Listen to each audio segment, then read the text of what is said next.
Hey, Jeremy here from Lat SEO. In this video, I'm walking through an audit of voltabelting.com to look at their site from an SEO perspective to see what should be done and what they can do, as well as looking at some additional strategies from a B2B SEO perspective to see how they can improve some of the optimization, rank for additional keywords, and then looking at some of the more technical factors as well. So whether you have a B2B style website or specifically in this industry, you should be able to get some takeaways from this video and some action items that you can implement on your site as well. So first thing I like to do is look at this tool here called Ahrefs. And in here, there are so many different data points, but the couple I like to look at first are related to backlinks and then search data, of course. Now, backlink profile here, DR stands for domain rating. It's on a 0 to 100 scale. Essentially lets us know how strong or how authoritative a website is. And then from a search perspective, this gives us an idea as to how many keywords we're ranking for and how much traffic you're getting as well.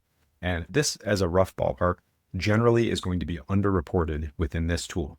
This is not tied into Google Analytics or any specific internal tool unless you have it linked together. But without having access to those, this looks at the keywords the site is ranking for and then estimates basically how much traffic you're likely getting from those keywords. So all that being said, let's look at keywords they're ranking for so we can see what can be done to improve and where there are some potential opportunities. First thing I like to do is look at the location specifically here. And if you actually, as a quick side note, if you look at their site, they do have different language versions of the site. And as another side note, when we're looking at different language versions, so you can see here now we're on the Spanish version of the site, a couple things to make sure from a technical perspective, especially if you have locations in different areas or pages set up for different languages or different areas, is making sure that you have canonicals set up. And this is a more technical foundation from an SEO perspective, but either way, it's something that is vital to make sure that your pages that are targeting different languages or different locations can be indexed correctly and you can rank correctly for them. So number one is setting up canonicals, which they do have here. Number two would be setting up hreflang. And if you're unfamiliar with what that is, if you look at Google's official guidelines here, hreflang basically tells Google about localized versions of your page or of your site. So what you would do is create information within HTML, HTTP headers, or within a sitemap. So you would have something like this code here, hreflang, and it would be, the default would very likely be English in most cases, if you're based in the US and or have English as your primary target market. And then you would have additional information here or additional code in each of these other pages. And it could also be something in, like if you have a UK version, you could also have a different version of that page as well. But here's an example of what the code would actually look like. You'd have this hreflang tag, like I said, would indicate the language and the location of the page that you want to rank for. Now, there are dozens of these that you could potentially use depending on how many versions or how many language pages you have of your site. And you want to make sure that you use the correct code, because you can see here, there is different codes for different languages within different countries as well. So make note of that if you do have different location pages and or different language pages on your site as well. Now let's go back to the English version here and zoom this back out. And then let's look at some keywords here. So the first thing that I like to do after we filter the keyword phrases here is to look at search volume. And we can also filter this further. So a lot of times I'll filter commercial and transactional intent, and then we can look at specifically getting some potentially highly converting key phrases too. And after that filter, we're down to 292 keywords here. And we have a lot of opportunities that are very likely highly converting key phrases and likely to drive revenue or at least high quality relevant leads for this site here. And a couple opportunities here that I'm seeing. One is food grade conveyor. So if we look at that and we look at who's ranking for this, we can start to see what's going on, what gaps this site has, or this page specifically, and if it is even in the ballpark for them to potentially rank for this key phrase. So one quick thing I like to do is look at this DR column to see, does it make sense to compete? And what I mean by that is, as you can see, if you look at voltabelting.com, you can see their DR 40. And if all of the other pages on, or all of the other sites ranking on page 1 are far beyond that in the 80s or 90s, then it would be much less likely that we'd have a great chance at competing for that key phrase. But you can see here, the #1 ranking site is DR 33. So this tells me that there is potential here to rank for this key phrase. And then we have a 52, 57, 36, 33, 14, 25, 6, and then at 40 down here.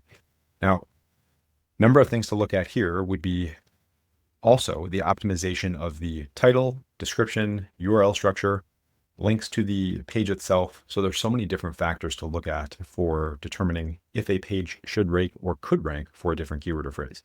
But the couple things to look at on the page itself then would be, how well is this page optimized specifically for the key phrase they want to rank for? And the key phrase here is food grade conveyor. So if we look at this page and we look at some of the optimization factors on this page specifically, I want to put together this little document here that looks at a couple opportunities from an optimization perspective that can very likely be improved to help them rank for this key phrase here. So if we look at the page here and we go to a page source, we have the title here, enhancing food safety, food grade conveyor belts, Volta belting. So we have the title, and this is going to get cut off, but that's okay. So we have the title. Actually, we'll do it like this: title, description, and then H1. We'll do it that way so it's easier to see. And then we go back here and then we look at the description.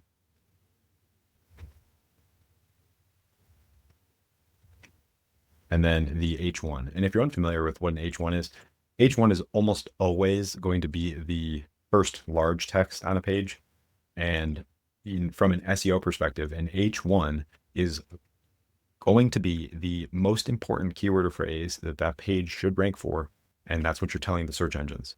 So if we look at an inspection here really quickly to see, this is, you can see in the code right here, H1 class equals, and then it has the content here.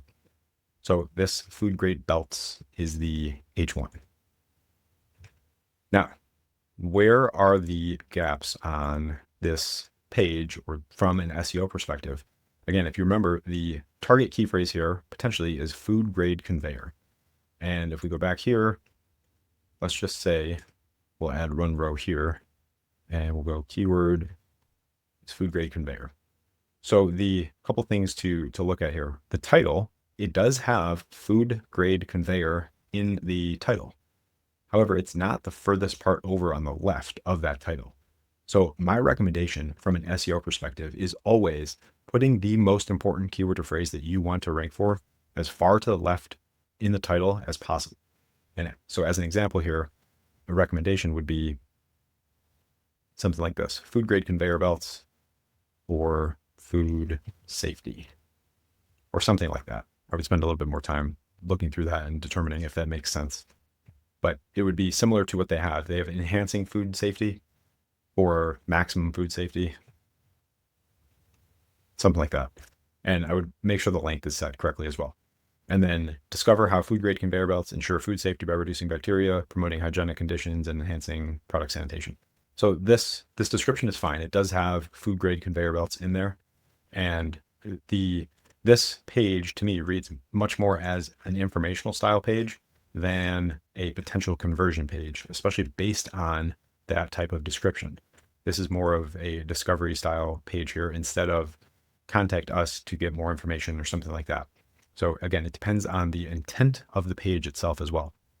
Now, last thing then is the H1.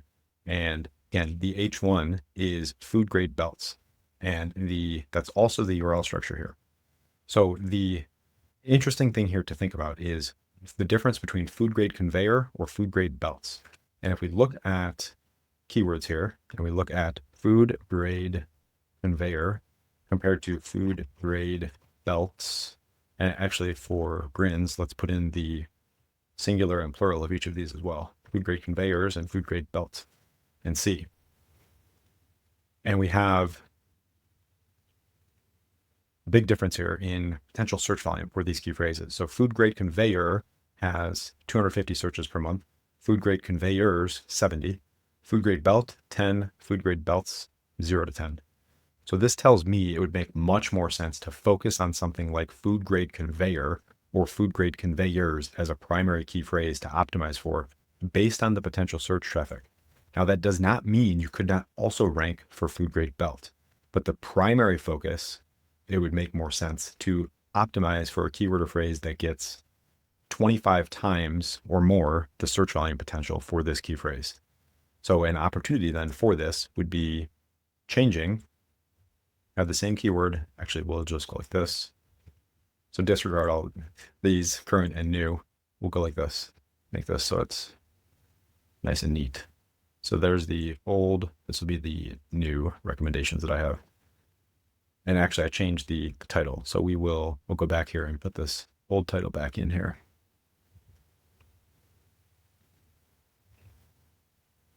So there we go. Now we have enhancing food safety, move that over. Food grade conveyor belts, and this would be food grade conveyor belts for maximum food safety, something like that. And then this would be our food grade conveyor belts ensure blah, blah, blah. Contact us today. Something like that, maybe. And then the H1 and the URL structure, I would recommend changing to something like food grade conveyors, maybe. And then the URL potentially could say the same. It would be easier to test initially to just make these changes here on page itself without making a URL change. Because when you make a URL change, you need to also make sure it's redirecting correctly. And redirects in and of themselves are fine, but if you have too many, it can cause issues.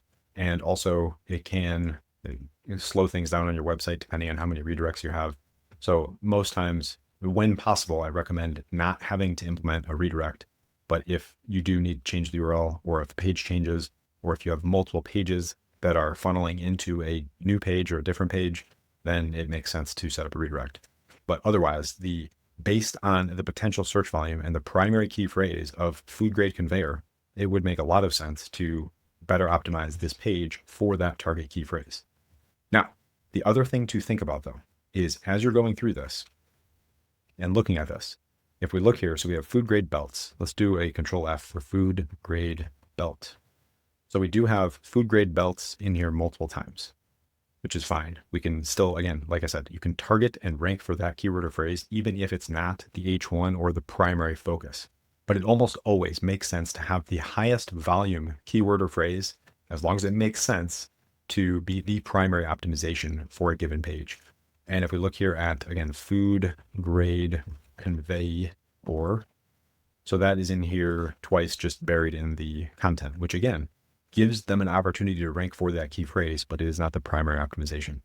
Now, one other thing I wanted to mention here is some of these other internal pages here. So we have a page like this bakeries page. And again, the H1 on this page is bakeries.